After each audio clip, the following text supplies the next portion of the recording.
Hi, I'm Becky Amble, and I want to share some things with you. So let me share my screen and see if we can get to the right spot. There we go. Well, one of the things that I wanted to share with you is taking an article. So let me go find the article. Just a second here. And putting some illustrations in an article. And I shared with you before how to use Napkin AI. Well, here's my article. And this, I think I've done my final edits.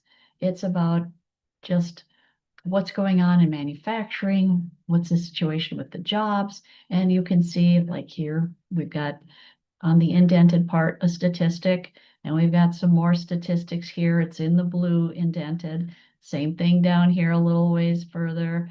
And then even down a little bit further. And then in the end, it says what this means if you lead a manufacturing business. So that kind of pulls it all together and wraps it up. And then at the very bottom, it has some resources. Anyway, you might have an article like this, a blog, an article for your newsletter, anything, and think, wow, it would be nice if I could put some illustrations in. So some of you know that Claude has a lot of capabilities and is a great tool to use.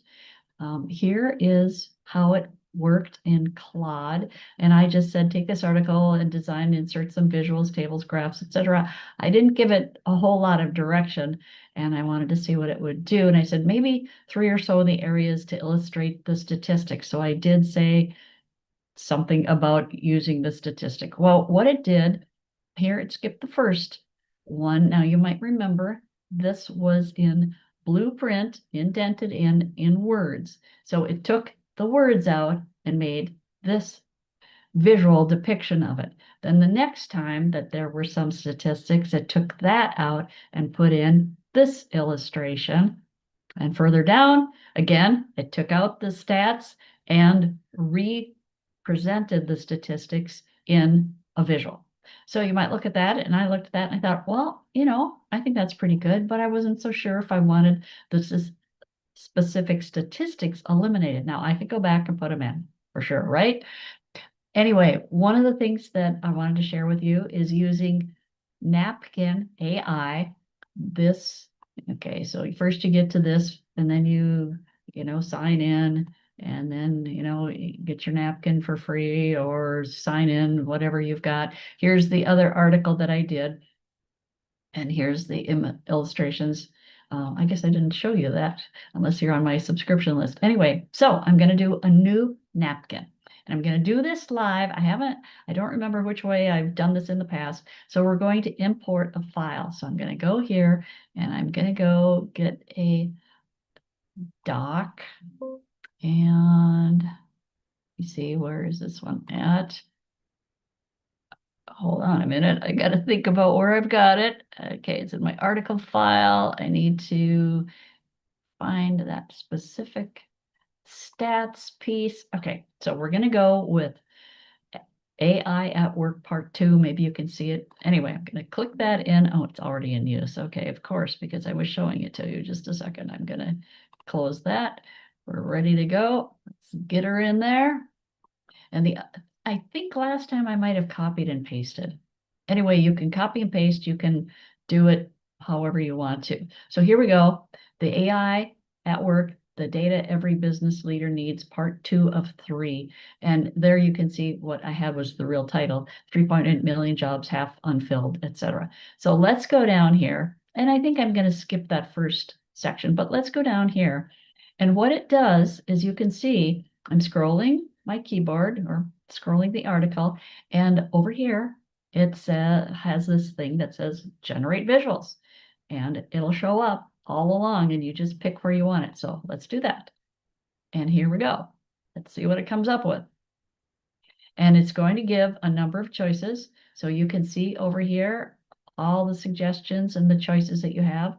So here we go, manufacturing jobs needed by 2033. Well, I'll just, let me see. There's some other choices. I'll just whip through these so you can see a few of the other choices. Okay, now how do we get back? Dot on it. That's what happens when you go live. All right, well, we'll just let it stick with these. Now let's go down here. Here's another area, and we say, give me some visuals for this part.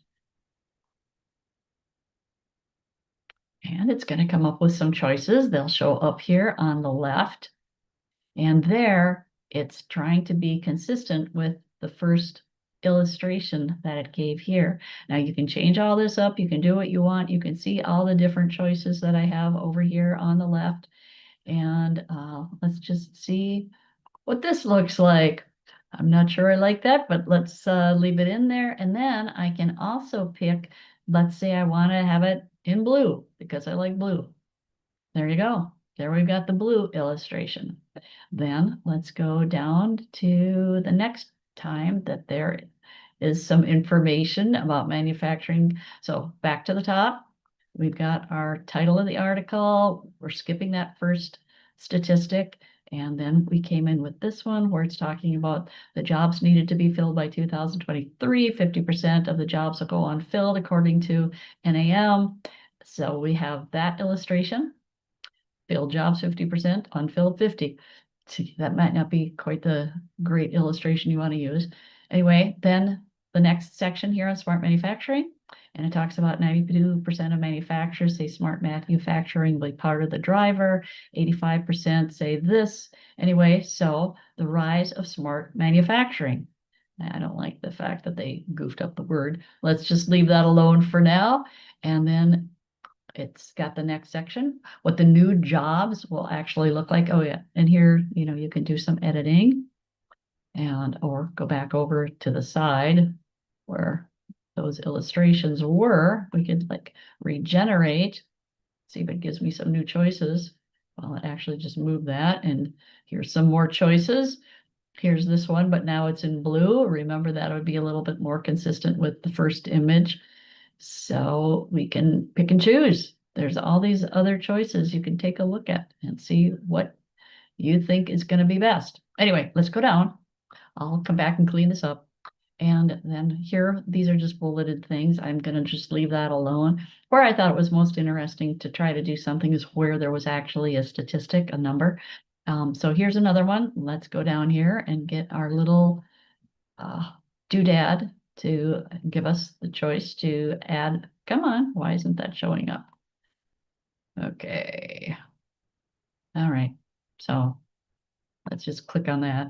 All right, now let's go down here and see if we get our choice. Well, I don't know why it's not showing up.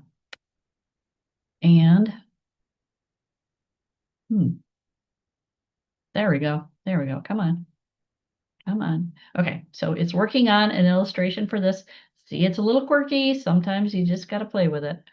All right, so this is 81% of manufacturers and not AI will not replace every kind of, I can look around. Oh, this is kind of nice. Or it says AI empowers manufacturing or humans in manufacturing.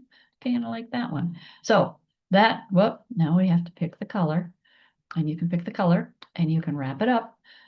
There you go. Now, again, doing this live gets a little bit funky sometimes. Anyway, just wanted to show you if you want to use other kinds of illustrations for your article, or whatever you might doing, Napkin can do that for you. It's got a lot of capabilities and a lot of things that you can play with and you can change. This was just a pretty quick and simple walkthrough here. So you've got that option. Or again, if you went back and you did this in Claude, you can see what it did were some basic illustrations, and that might be all you need. You might say, that was perfect. That was handy. And when I did it in Claude, I just basically gave it the article and said, give me some illustrations in particular where there's some statistics, and it decided what to give me. So you don't have as much option to select things if you're using Claude. And if you said, I don't care, I just want to have a graph and these look good to me, you're done. Let me know if you experiment with either of these in a way to help you illustrate your points, because a lot of times these articles get a little dry or it seems like just too much data. to go through. So see what you think. You can use this for articles. You can use it for blogs. You can use it if you're doing a presentation, maybe a sales presentation, maybe an internal company meeting, anything like that. So see what you think. Let me know if you use Napkin AI or if you use something else. Claude is a really great tool to use, and Claude has so many new capabilities that it's kind of become the hottest topic out there. Anyway, let me know if you're able to use this, and I look forward to seeing you at a future AI tip. And I will sign off for now. Thanks.